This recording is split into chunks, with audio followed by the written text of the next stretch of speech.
12 million pounds of confetti dropped into New York City's so-called Canyon of Heroes, Americans were officially welcoming the troops home from the Persian Gulf War. So it worked out really great for us. I mean, it just goes to show that we're a mighty nation, and we'll be there for no matter what comes along. I mean, it's the strongest country in the world, and you got to be glad to live here.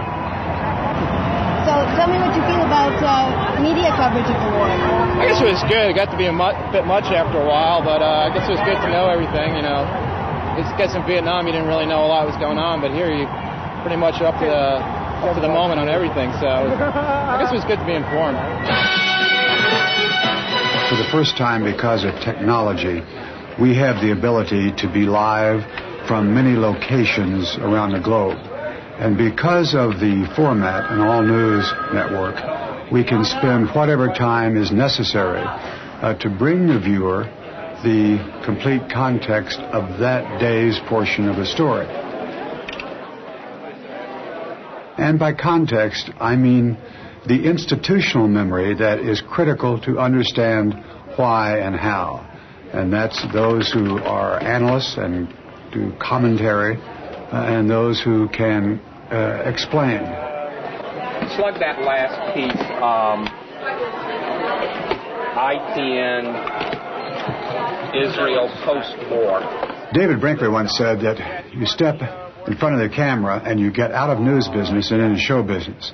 But nonetheless, that should not in any way subtract or obscure the need for the basic standards of good journalism. Pat, hang tight. Let me give you a lead for Salinger right now, okay? President Bush and Prime Minister Major have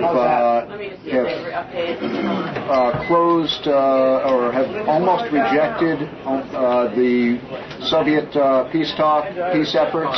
Okay, in Saudi Arabia, the door is being left open. Rick Salinger is standing by live in Riyadh with the latest. All but closed. Yeah, all but closed. All but right. Accuracy, speed, a fair approach, honesty and integrity within the reporter to try and bring the truth, whatever the truth may be. In a democratic society, the theory is that if the political leadership is committed to war, they present reasons, and they got a very heavy burden of proof to meet, because a war is a very catastrophic affair, as this one proved to be. The role of the media at that point is to present the relevant background. For example, the possibilities of peaceful settlement, such as what they may be, have to be presented, and then to offer a forum, in fact, encourage a forum of debate over this very dread decision to go to war and, in this case, kill hundreds of thousands of people and leave two countries wrecked and so on. That never happened. There was never, when I say never, I mean 99.9% of the discussion excluded the option of a peaceful settlement. At Washington's Office of War Information falls one of the most vital and constructive tasks of this war. This is a people's war, and to win it, the people ought to know as much about it as they can. This office will do its best to tell the truth and nothing but the truth, both at home and abroad. First weapon in this worldwide strategy of truth is the great machine of information represented by the free press, with its powers of molding public thought and leading public action, with all its lifelines for the exchange of new ideas between fighting nations spread across the earth. Every time George Bush would appear and say there will be no negotiations, there would be 100 editorials the next day lauding him for going the last mile for diplomacy.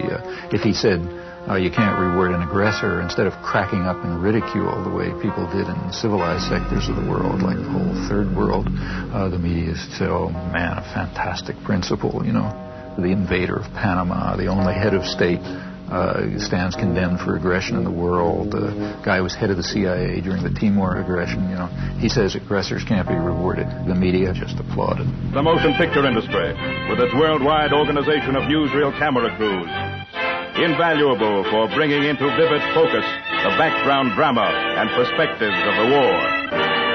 Mobilized, too, in this all-out struggle for men's minds are the radio networks, with all their experience in the swift reporting of great occasion and event.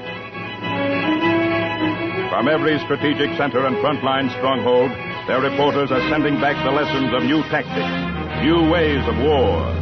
The result was it's a media war. I mean, there's tremendous fakery all along the line. The UN is finally living up to its mission. You know, wondrous sea change, the New York Times told us. The only wondrous sea change was that for once the United States didn't veto a Security Council resolution against aggression. People don't want a war unless you have to have one. And they would have known that you don't have to have one. Well, the media kept people from knowing that. And that means we went to war very much in the manner of a totalitarian state, thanks to the media subservience. That's the big story.